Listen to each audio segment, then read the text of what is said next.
Welcome to a brand new episode of Before You Say I Do. My name is Chris Carter, and if you're watching, this is Citi TV, and if you're listening, it's 97.3 Citi FM. Today, we are going to be delving into another brand new topic. And you know, this show is all about those very tough discussions that you're supposed to have before tying the knot.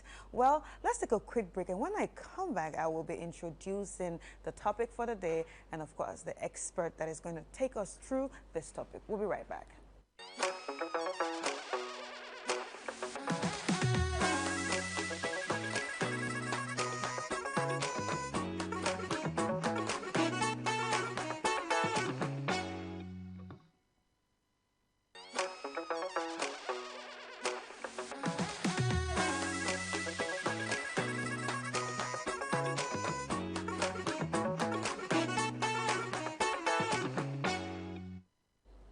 Welcome back. If you're just tuning in, this is Before You Say I Do. And today on Before You Say I Do, we are going to be having a conversation on money in the home, financial planning. Money in the home, financial planning. And joining me to have this conversation is Miriam Maku Emisa, Head of Client Experience at Stanbic Investment Management Services. Hi, Miriam. Hi. How are you? I'm fine, Chris. Oh, you're looking colorful. I love it. Thank you. All right, so Miriam, a lot of times people just enter marriage without having those tough discussions on finances. So can you share to us why financial planning is essential to couples entering marriage? I believe that if you're entering into marriage, it's something you have never attempted before.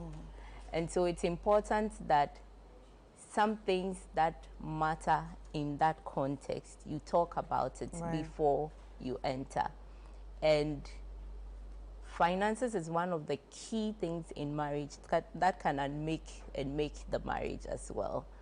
And I was asking you why it's important, why you think it's important, and you said before you didn't think so. And it just struck me that people have philosophies about money depending on their context and where they grew up.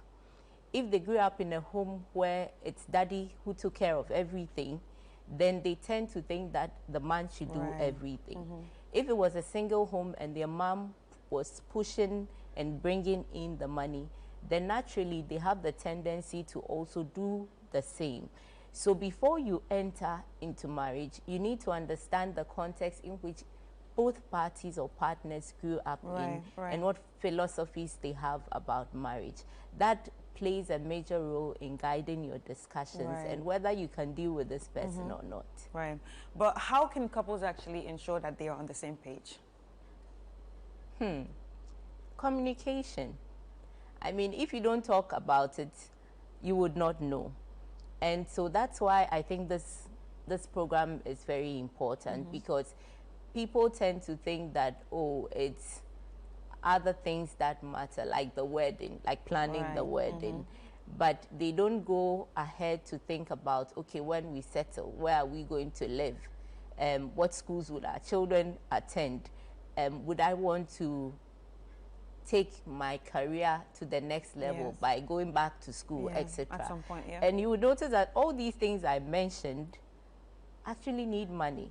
So if you're not talking about money, then you're taking out a big part of the conversation. So to be able to know whether you're on the same page, then you need to talk about your aspiration and your goals, and that requires money.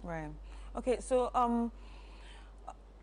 a lot of times when you hear people talk, especially women, you can hear, oh, my money is my money and your money is our money. Now, that has caused a lot of problems most of the times in a lot of relationships, because the men feel like, oh, you're being selfish and I can't do it all alone. But now, that also brings us to the point of budgeting together. How important is it for, a couple to budget together? There's one scripture that I base this on, and It's, I think, Ecclesiastes chapter 4, verse 9, and he says, two are better than one because they have a good return for what they do.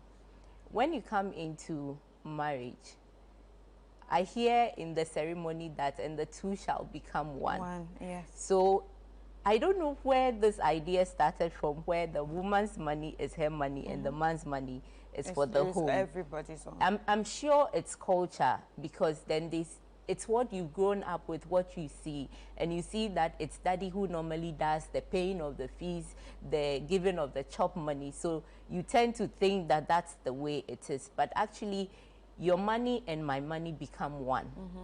And ideally, every context is different. We will get into that. But ideally, then it means that your money also becomes one. And so it comes into one pot, and then you disperse and expense it however you feel that it will work for you. Right. So when you say our money become one, is it advisable, or is this where the conversation of joint account comes in? And if yes, is it advisable to have a joint account, like early marriage? Some people actually start before marriage. They start putting monies together before marriage. But what I've read is that a survey said that actually about 68% of couples have joint accounts, and many more have actually both, where they keep separate and joint accounts. What I do is do both. Now it depends on where the focus is and what you decide on. You would see these memes on TikTok, and where there's this woman dancing and there's another man who is just driving. It's a scene from a movie. I forgot the woman's name, but it always shows that there's one person in the union or in the partnership that spends more than the other. So in order to satisfy everyone, it's good that you have something that you can call yours. But it's also great that you have one that is for shared projects or expenses. So you talk about spending habits. So how important is it for us to kind of like disclose our spending habits with our partners? It is very important. The marriage institution is based on trust. And so there's some that decide that I would want to let you know everything. This is all I'm getting. We're putting it into this pot. And there's some that says that, okay, we will have our separate ones, but we'll have a percentage into this pot. And when they say, again, you become one, it means your debt becomes my debt. And my properties also become your properties. So if we are not disclosing, later when you find out, then it becomes a problem. And then trust is broken. And then there's their issues. So what else are you hiding from me? So it's good that if you start, you let each other know that this is what we are going to do. I like to do my things separate, but we will have a joint account that we would put this percentage into it, or this amount every month. And you know, when you get into marriage, things happen. You could start the marriage and the one who was earning more, suddenly something happens, loses their job, and then you become the sole earner. Then something else can happen along the way, and there's a big breakthrough for the other person. So it's important how you treat each other at any point in time, disclosing what you need to disclose. If you're not going to do full disclosure, let the person know, this is not full disclosure. I want us to do the joint. I'm not going to disclose what I earn as my salary. But once you're saying that I'm doing full disclosure, make sure that it's full. True. Every dollar is being accounted for. Yeah, but won't that cause a problem if I'm doing full and you're not doing full? Yeah, that also happens. So then, great thing you're talking about it now. Would you want to do full disclosure? Oh, I don't think so. I don't want to. Okay, well, I want to. Then you come to that agreement. But if later, oh, I'm doing full disclosure, assuming that you would also do it, then there's a problem, because I never said I wanted to do full disclosure in the first place. So we should all be comfortable with what we want to do. I don't mind disclosing mine. If you don't disclose yours, I'm also comfortable. Right. But if we decide that let's all do it, then one partner should not say that. But again, you get into the marriage and it doesn't happen because that discussion didn't happen. So it's that's why great it's important to have those discussions before we even say I too. Yeah. Okay, right now, so you actually work in banking and investments, well, in the financial sector, and I'm sure you meet a lot of people. What are some of the challenges that couples face when it comes to finances? I think one of them is what you just mentioned, which is the disclosure. Yeah. And one partner feeling like, okay, I'm telling you everything and you are not disclosing. I don't know what you're using your money for. So you tend to have them feeling like I am not being treated fairly. And so another party then decides that, okay, let me go and do my own thing without telling the other party. And then an issue comes up. And I think another thing is that we don't take into account that anything could happen. Yeah. And so we don't plan towards it. I mean, you can't plan away everything. There are some things that happen without you knowing. That's why there's insurance, for instance. But so far as you are discussing it and saying that, okay, if this and this happens, should we put something aside for that? So you start talking about emergency funds. A lot of people don't have that. And then there's also the in-laws issue that comes in. For some people, they grew up having family members take care of them. Right. So it's foreign to them when you tell them that they can't take care of their siblings. It's a bit automatic for them to do it. Exactly. So when suddenly you who came from a very nuclear close family and well-to-do, for instance, and your parents are not even asking you for money, and all you see is your husband giving out money or your wife giving out money, then it becomes an issue. Problem. So again, you can talk about it, that this is what we are allocating, this is what is for you, so you can actually use it to do that. You don't have to tell me what you're doing with the money. Exactly. So these are some of the things. We all come from different backgrounds, so we need to talk about how we use and spend money. All right, so there's an issue of also tracking expenses and income. You know, like a couple might not have like a strong financial background, but they want to do things right. And are there any tools that they can actually use and that will help them, tools or resources that will help them track their finances, their expenditure and all that? So that's premarital counseling. I see that these days a lot of churches are including it in their premarital counseling sessions. That's a financial session, for instance, that's focused on that. So as a couple, you get to have that. If that is not being done, know that it's very essential that you do that on your own. And you can actually walk into a bank and then ask for a financial advisor, and they will guide you through it. However, the important part is setting the goals. And that depends on the two of you. So what exactly do we want to achieve? What are our aspirations, for instance? And all these things are going to be fed by money. So then how are we going to make money? If we're going to start a family, how big is the family going to be? What kind of schools do we want our children to attend? Things happen, but again, you can plan towards it. So when that happens, you can do the budgeting, for instance. There are several ways of budgeting. A few I can mention is a 50, 30, 20, where you're putting just 50 into expenditure that are necessary, 20 into savings, for instance, and then the 30 that is remaining, the discretionary ones. Okay, so let me just stop you here. Let's take a quick break and we will come back and continue this conversation.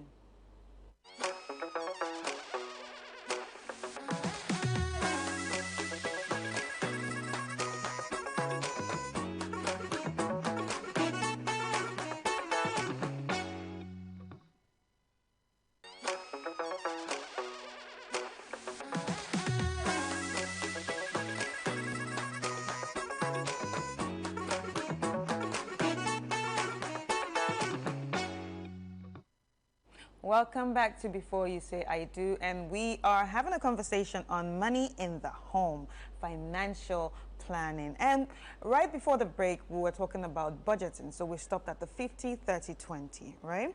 Yeah. So just to rehash it again, the 50 is for expenditures that you necessarily have to take. So your rent, for instance, utilities, if you work in and out, transportation. Then there are the discretionary ones, maybe vacation, entertainment. You can actually make an allocation for that, and then 20 into savings. So if again you're deciding that we want to put our monies together, you can put it together and take out of that pool. But where you want to keep it separate and have a joint one for a shared purpose, for instance, then you decide what that joint account should be meant for. I have a client was telling me that this is how he manages it. His salary is for the home, everything in the home and all the expenses, day-to-day expenses. And the wife's salary is for investments. So everything she earns goes into their investment. So that's how they decide to do it. Again, if you want to keep it separate, you can have that joint account for whatever purpose you're deciding to have together. There's envelope budgeting as well. And whenever I remember that, I smile because I started doing it and it didn't work for me.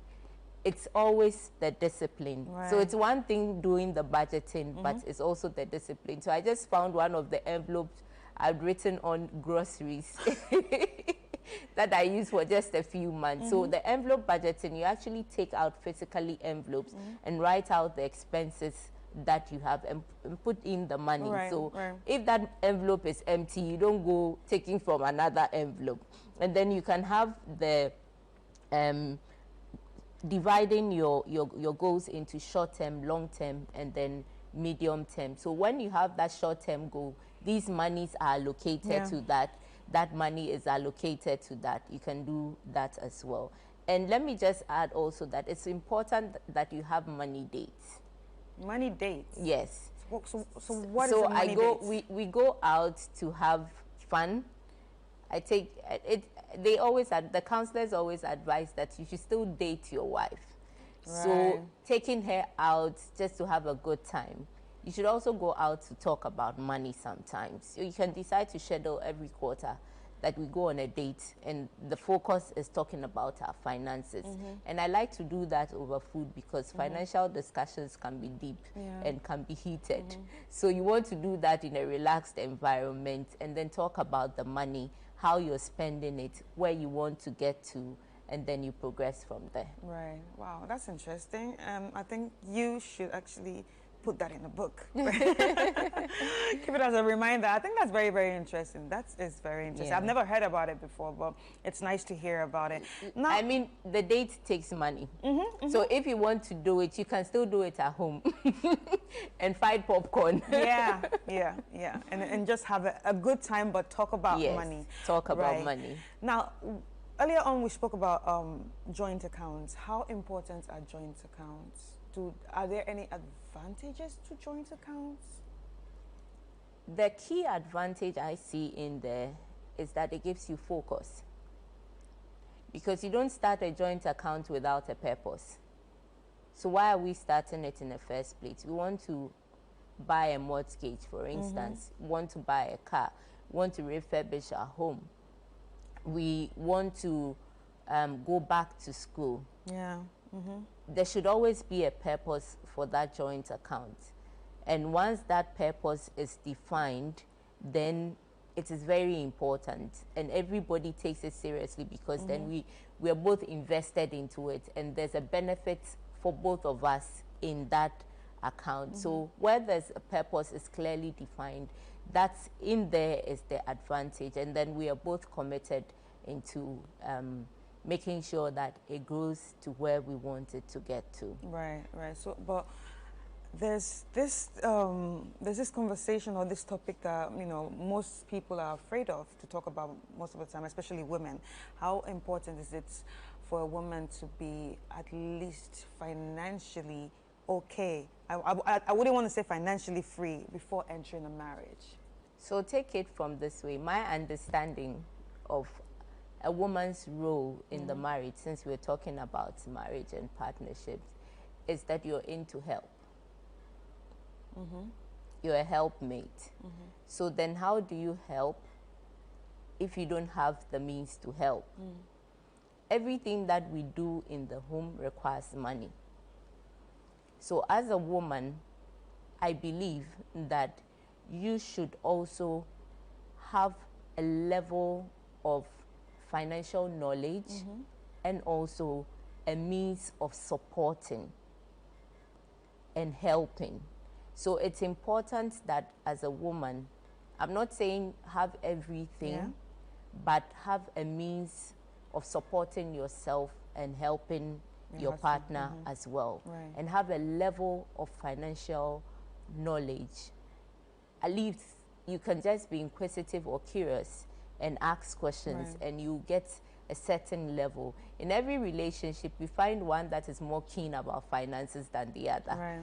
So you just allow the other partner who is more keen to take the lead in some of these things. And for a woman, if you do that, it's great, because again, you tend to manage a lot of the things that are in the home. So what about a situation whereby a lot of women are asked to, quit their jobs and quit their money-making avenue because they're getting married? That would be strange, and I tell my male colleagues and friends again that I find it strange that you would disable your help. Okay. Because if anything, what you should do is to support her to be financially sound, because you would need her to help you along the way. So I don't know where that idea is coming from, that you should seize everything. I mean, in certain circumstances, because we are the ones who nurture, we will have to take a decision to probably sit back. And there's in some places that the men decide to come back because the women are doing better at what they do, and they can push them rather from behind so that they do what they want to do. Similar for the women as well. When they come and they take the back seat, there's always something they can do to generate income as well, because you would always need them to help you. That's what they are there for. So don't disable your help. Okay, finally, where would you advise new couples to actually go for help or get some financial literacy, or help them in the way understand finances, basically? So for my institution, for instance, we do investment advisory, and the advisory is what you're talking about. Any couple can walk in. It's free, actually. It's free. That's what we are set up and registered to do. And then when you come in and you take certain decisions, there are solutions that we can provide for you.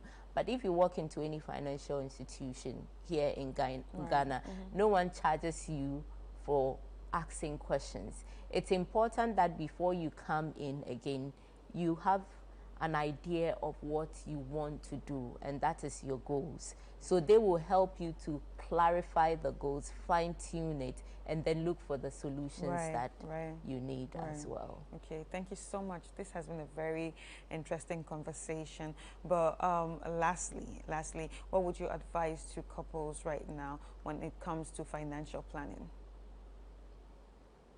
I would say that it's important. So don't put it in the back seat. There are discussions that are not easy to have, but are very important. So if one partner is not doing it, the other partner has to push it in some way, somehow.